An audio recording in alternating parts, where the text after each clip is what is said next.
Саламатсыңдар ма балдар? Бүгін біз 4-ші сынып қазақ тілі 117-ші сабақты талқылайтын боламыз.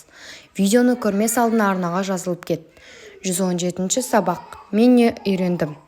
Бірінші тапсырма. Мәтінді тыңда. Асқардың жауабымен келісесің бе? Өз пікіріңді айт. Арайдың сұрағы таусылмайды, ал Асқар жауап беруден шаршамайды.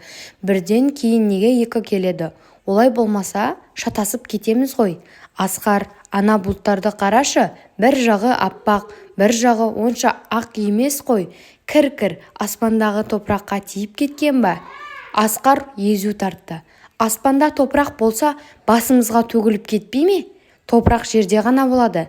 Әне, қарамайсың ба? Бұлттардың еш жағында жер жоқ. Оны көру үшін ұшақпен ұшып баруы керек.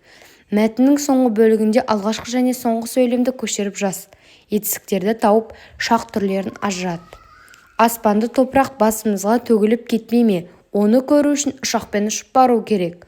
Төгіліп кетпей ме? Ұшып бару. Бұл етістік. Екіншісі, бұл жерде мәтінде қандай сан есімдер кездесті? 1, 2 дара сан есімдер кездесті.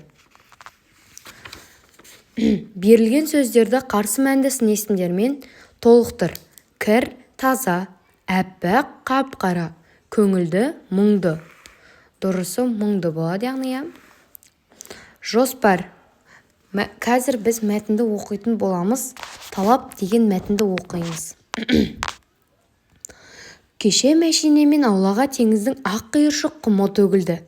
Қатар-қатар үйілген тәмпешек құм жоталанып жатыр. Балалар кешеден бері мәз-мейрам. Шымыр денелі пысығы кішкентай Нұрталап таудай құмның бауырында екі ғарыш кемесі тұр.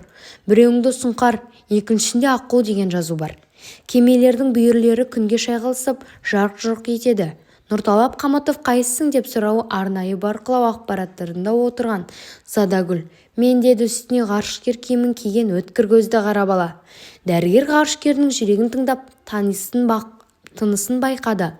Сонан соң ауланың ортасында әткеншекке айналдырып сынады. Нұрталап сынған бөгетсіз өтті. Жарайсың, деді Задагүл. Қандай қиыншылық болса да төтеп бере аласың. Нұрталап дәрігердің ақын кеңесіне дән риза. Екі езуі екі құлағында масаттанып тұр. Достарымен қоштасқан соң ғарыш кемесіне мінуге оңтайланып еді. Нұрталап деген дауыс естілді. Ол жалт бұрылып, «Ау, мен мұндамын», деді. Апасы балконнан қарап тұр екен. Мектепке баратын уақытың болып қалды. Үйге кір, жуын, тамақтан. Бол тезірек. Нұрталап шешесінің шақырғанына қынжылып, қабақ шытты. Мұны байқаған Задагүл, жарайды, бүгін демал. Ертең міндетті түрде ұшасың, деді. Нұрталаптың жүзінен қуаныш сәулесі жарқ ете қалды. Сағындық Тұрдалиев. Мәтінге жоспар құрып мазмұндама жаз. Жоспар. Ауладағы ғарыш кемелері. Дәрігер Задагүл. Нұрталаптың қуанышы. Күні кеше аулаға теңізден ақ қиыршық құмын төкті. Құм қатар үйіліп, жоталанып жатыр. Балалар құммен ойнап мәз-мейрам.